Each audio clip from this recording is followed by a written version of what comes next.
5 సంవత్సరాల క్రితం మన ప్రధాని మోడీ గారు తలపెట్టిన ఒక గొప్ప ఐడియా సాగర్. SAGAR. సాగర్ అనగా security and growth for all in the region. SAGAR Sagar అంటే security and growth for all in the region. అసలు ఈ సాగర్ యొక్క ఆబ్జెక్టివ్ ఏంటి, దీని యొక్క లక్ష్యం ఏంటి అని ప్రశ్నిస్తే, మన చుట్టుపక్కల ఉన్న మ్యారిటైమ్ నైబర్స్కి మనం సహాయం అందించడం, అందరూ కలిసికట్టుగా పైకి రావటం, అందరూ కలిసి ప్రగతి సాధించడం, మన చుట్టుపక్కల ఉన్న మ్యారిటైమ్ నైబర్స్కి ఎవరికైనా కష్టం వస్తే భారతదేశం సహాయ హస్తం, ఆపన్న హస్తం అందించడం, ఇవన్నీ కూడా సాగర్ యొక్క లక్ష్యాలు. అసలు మోడీ గారికి ఈ సాగర్ ఆలోచన ఎందుకు వచ్చింది? మీరు పరిస్థితులు ఒకసారి గమనిస్తే, చైనా మన దగ్గరలో ఉన్న అతిపెద్ద దేశం. ఈ దేశంలో డబ్బులు చాలా ఎక్కువ ఈ మధ్య. చెక్ బుక్ డిప్లొమసీ అని చెప్పి చిన్న చిన్న దేశాలకి, మన చుట్టూ ఉన్న చిన్న చిన్న దేశాలకి సహాయం అందించడం, సాఫ్ట్ పవర్ పాలసీ ద్వారా రకరకాల ప్రలోభాలు పెట్టడం చేస్తోంది. దాంతో భారతదేశానికి ఇంకా కొంత చుట్టుపక్కల దేశాలకు ఎక్కువ సహాయం చేయాల్సిన బాధ్యత, అవసరం ఏర్పడింది. అయితే సాగర్ అనే కాన్సెప్ట్ మనకి ఇంతకు ముందే స్టార్ట్ అయింది, ఈరోజే కాదు. 5 ఏళ్ళ నుంచి మనం ఎంతో కొంత చుట్టుపక్కల వాళ్ళకి సహాయం చేస్తున్నాం. అయితే ఈ మధ్య 2-3 అంశాల్లో సాగర్ బాగా న్యూస్లోకి వచ్చింది.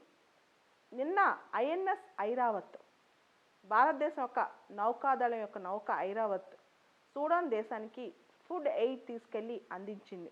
100 టన్నుల కన్సైన్మెంట్ ఆఫ్ ఫుడ్ ఎయిడ్ అనమాట, 100 టన్స్ ఆఫ్ ఫుడ్ ఎయిడ్ అనమాట. సో అసలు ఇదే మొదటిసారా అంటే, మొన్న జూన్లో కూడా 2020 జూన్లో కూడా సాగర్ 1 కింద, మిషన్ సాగర్ 1 కింద మనం కొన్ని దేశాలకి ఆహార ధాన్యాలు, మెడిసిన్స్ పంపించాం.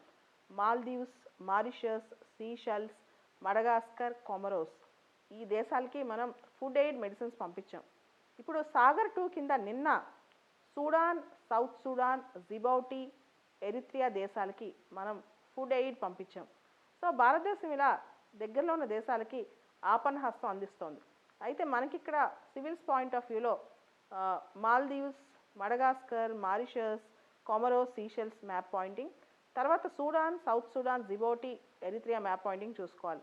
ఎందుకంటే భారతదేశానికి ఆ దేశాలకు రీచ్ అవుట్ అయిందనమాట. మనందరం తెలుసు, చుట్టుపక్కల దేశాలు రకరకాల న్యాచురల్ కెలామిటీస్ రావటం, కోవిడ్ పాండమిక్లో ఫుడ్ లేకపోవటం. సో ఆ సందర్భంగా ఈ కోవిడ్ పాండమిక్లో ఫుడ్ దొరకపోవటం, మెడిసిన్స్ దొరకపోవటం, ఈ సందర్భంగా భారతదేశం వీళ్ళకి సపోర్ట్ చేసింది. ఆల్రెడీ సౌత్ సూడాన్, సూడాన్లో సివిల్ వార్తో చాలా ఇబ్బందులు ఉన్నాయి. కానీ ఇప్పుడున్న పరిస్థితి ఏంటంటే, పాండమిక్స్ వచ్చేసి ఆ ఇబ్బందుల్లో పాటు ప్రజలకి ఆహారం లేకుండా, మెడిసిన్స్ లేకుండా పోయింది. మూలిగే నక్క మీద తాటికాయ పడ్డట్టు. సో ఈ టైంలో ఇండియా ఖచ్చితంగా ఆ దేశాలకు హెల్ప్ చేయాలని చెప్పి భావించి హెల్ప్ చేయడం స్టార్ట్ చేసింది. మోడీ గారు ఇలా సాగర్ మిషన్ ద్వారా ఈ చుట్టుపక్కల చిన్న చిన్న దేశాలకి హెల్ప్ చేయడం, భారతదేశం తన మిత్ర దేశాలకి, నైబర్హుడ్ కంట్రీస్కి ఎంత సహాయం అందించడానికి ముందుందో అర్థమవుతుంది. అయితే గవర్నమెంట్ ఆఫ్ ఇండియాలో ఏ మినిస్ట్రీస్ దీనిలో కొలాబరేట్ చేసే కూడా గుర్తుపెట్టుకోవాలి. Ministry of external affairs, ministry of defence. Ministry of defence వాళ్ళు మీ అందరికి తెలుసు, INS ఐరావత్ వెళ్ళింది కాబట్టి నేవీ దీనిలో సపోర్ట్ చేస్తుంది. దాంతోపాటు ఈ దేశాలతో కాంటాక్ట్స్కి, కనెక్షన్స్కి మినిస్ట్రీ ఆఫ్ ఎక్స్టర్నల్ అఫైర్స్, ఈ 2 మంత్రిత్వ శాఖలు కలిసి చేశాయన్నమాట. సో వెల్ డన్ ఇండియా అని చెప్పొచ్చు.